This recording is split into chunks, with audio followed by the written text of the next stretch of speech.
안녕하세요. 벨라학교입니다. 오랜만에 뵙습니다. 이번 시간에는 도덕성 발달에 대해서 한번 알아볼 거예요. 도덕성이라 그러면 그냥 착한 아이가 되는 것이라고 생각하실 수도 있는데요. 도덕성은 인지 발달하고 굉장히 연관이 커요. 이 상황을 어떻게 판단하느냐, 또한 관계 속에서 내가 어떤 태도를 취할 것이냐. 그래서 정서와 인지가 결합되어 있는 굉장히 중요한 발달 요소라고 할 수 있습니다. 그러니 도덕성이 높은 아이는 삶을 바라보는 태도가 명확하고 자기의 주관이 있으며 또한 다른 사람과 무리 없이 원만하게 살 수 있다는 뜻이거든요. 이제 한번 학년별로 도덕성 발달을 알아볼까요? 1학년입니다. 1학년은 권위자의 판정입니다. 놀이하다가 규칙이 헷갈립니다. 친구끼리 싸웠는데 누가 잘못을 했는지 모르겠습니다. 그럴 때 나오는 치트키. 우리 엄마 아빠가 그러는데 우리 선생님이 어쩌고. 그러니 조심 또 조심하셔야 합니다. 여자가 말이야, 남자는 우는 거 아니야. 맞은 만큼 때려줘. 이런 말씀하시면 곤란합니다. 100번 옳은 말씀을 하셨어도 한번 흘려서 한 이 말이 어린이들의 입을 통해서 나오게 되거든요. 어린이가 따를 수 있는 멋진 판정, 땅땅땅이 어른에게서 와서 배울 수 있었으면 좋겠습니다. 말할 때는 알아요, 안다고요, 맨날 그 소리야 할지 모르지만 밖에 나가면 보호자가 맨날 하는 그 말을 할 겁니다. 2학년은 한 걸음 더 나갑니다. 이제 벌이 아니라 칭찬에 의해 행동합니다. 도덕성 발달은 역시 콜버그죠. 하지만 인지 발달의 대가인 삐아제도 도덕성을 말했습니다. 삐아제는 1학년같이 벌과 복종에 의한 것을 타율적 도덕성, 다른 사람의 칭찬에 의한 2학년 같은 도덕성을 자율적 도덕성이라고 했습니다. 타율에서 자율은이 제법 발달한 거죠. 어디 보자, 누가 바로 앉아있나? 착! 2학년 교실에서 이런 모습 보면 진짜 귀엽습니다. 제가 그게 너무 이뻐서 우리 반 어린이들한테 해달라고 했거든요. 어디 보자, 우리 6학년 누가 바로 앉아있나 했더니 해주자, 해드리자 이러면서 어기죠 바로 앉더라고요. 그것도 전 귀엽습니다.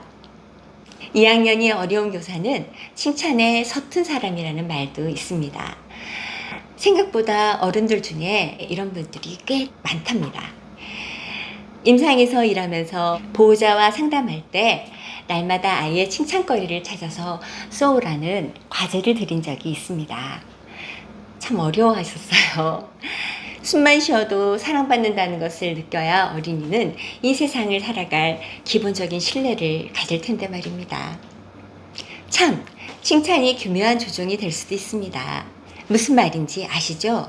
어린이를 위한 칭찬이 아니라 내 욕망에서 나온 것 같은. 그래서 보호자는 자기 마음을 돌아보고 또 돌아봐야 합니다. 칭찬은 그때 그 일이 일어났을 때 구체적으로 해주는 게 좋다는 것도 아실 겁니다. 하지만 그게 참 쉽지 않죠. 그러면 저는 나중에라도 잊지 마시고 칭찬해 주시라고 말씀드리겠습니다. 텔라야, 점심때 네가 동생 밥 안 먹어? 그랬잖아. 싸우고 난 다음인데도 동생이라고 챙겨주더라. 난 그 마음이 좋아. 싸움은 싸움이고 밥은 밥이고 그거 어른도 쉽지 않거든. 점심 준비하느라고 미처 말 못했는데 지금이라도 이야기하는 거야. 이렇게 말입니다. 3학년의 도덕성은 그야말로 즐거운 것입니다. 당장이 행복하면 그게 도덕적인 거예요. 조선모사예요. 예를 들어 꾸중할 일이 있어서 엄청 엄하게 한 소리 했습니다. 그러고 나니 좀 안 됐어요. 풀도 주고 있고. 그래서 한마디 했습니다. 선생님 꾸중 잘 듣는 모습이 기특해요. 그래서 내일 할 체육을 오늘 5교시 하겠습니다. 생각해 보세요. 어차피 내일 체육 시간이라 당연히 하게 되어 있는 체육이고 오늘 하면 내일 안 합니다. 그런데 어린이들은 와 합니다. 속으로 그런 생각합니다. 어른이 돼서 선생식이나 돼서 어린이 대상으로 사기치는 게 아닌가 하고요. 이렇게 쾌락을 추구하는 게 강하면요, 만족 지연이 어렵기도 합니다. 지금 당장 해야 할 것 같고 조급해 할 수도 있어요. 얘가 왜 이래? 싶기도 하겠지만 사실 3학년이 그럴 때입니다. 옳고 그름이 아니라 즐거우냐 행복하냐가 중요한 시기. 진정한 쾌락주의자들이 3학년입니다. 기다려 3학년. 강아지 훈련이네요. 4학년은 좀 압니다. 옳은 것이 꼭 즐거운 것이 아니라는 것을요. 인생을 아는 거죠. 그래서 옳은 걸 하려면 귀찮기도 하고 애도 써야 하고 그러니까 고통스러울 수 있다는 거죠. 그러니 머릿속으로는 아는 건 뻔하지만 하기 싫은 겁니다. 정직해야 된다고 가르쳤지? 거짓말하면 안 되는 거 몰라? 이건 4학년에게 초점이 잘못된 꾸중입니다. 정직하게 행동하는 거 어렵지. 또는 혼날까봐 거짓말하게 되지 않아? 알지만 그것을 실천으로 옮기는 것, 행동하는 것. 머리에서 마음으로 발로.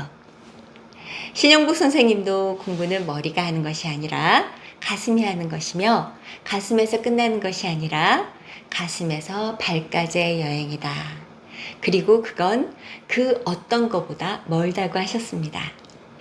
시대의 선생님도 그러셨는데 어린이들은 얼마나 더 힘들겠습니까? 그럼에도 해야 하는 행동이 도덕성이라는 것, 본성적인 쾌락, 이런 걸 당장은 거스르는 것 같지만 함께 즐겁기 위해 같이 행복하기 위해 하는 행동이 도덕성이라는 걸 이런 대화를 통해서 아는 거죠. 머리로 아니까 다른 사람의 비도덕적인 행동은 엄청 잘 쳐내는다는 것, 그리고 그걸 꼬투리 잡기도 엄청 잘한다는 것. 이게 참 너무하다 싶을 때도 있을 정도입니다. 보호자나 교사에게 자기가 알고 있는 걸로 잔소리 무시합니다. 그동안 잔소리를 했으니 다시 되받는다 하고 듣고는 있지만 참 너무하다 싶은 게 4학년입니다. 5학년쯤 되잖아요. 잘못한 일을 하고 들킬까봐 걱정하는 게 조금 줄어듭니다. 그러니까 경험이 많아진 거죠. 우리 엄마 아빠는 뒤에도 눈이 달렸나? 내가 하고 안 간 거 어떻게 알지? 아무도 없을 때 어지른 건데 내가 한 거라는 걸 어떻게 알지? 그랬거든요. 그런데 경험이 반복되면서 알게 됩니다. 학원에서 메시지 가는구나.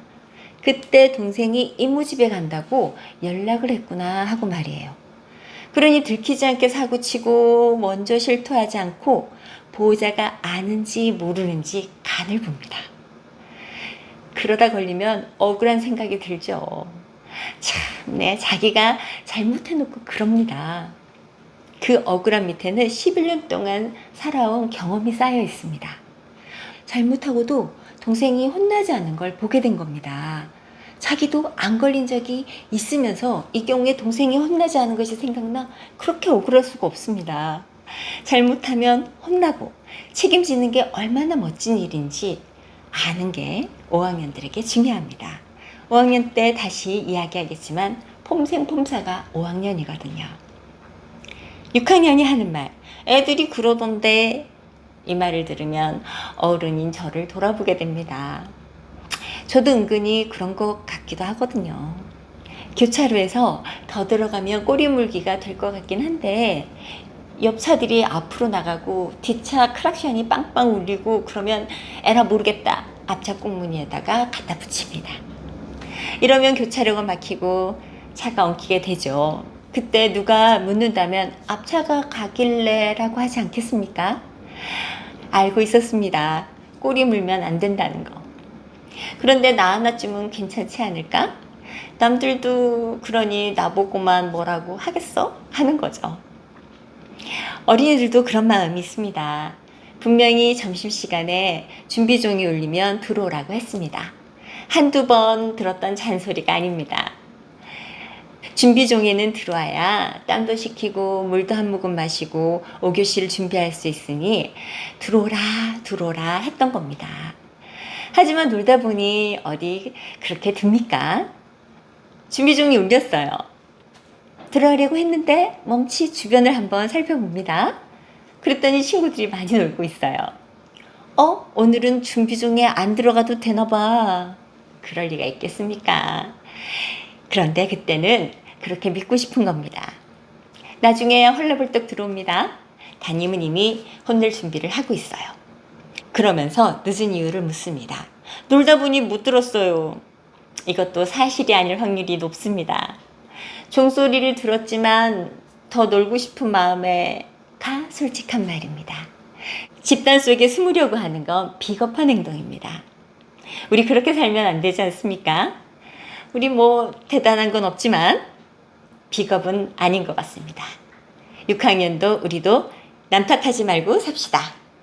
좋은 어른이 행복한 어린이를 만듭니다. 다음에도 또 뵙겠습니다. 텔레학교입니다.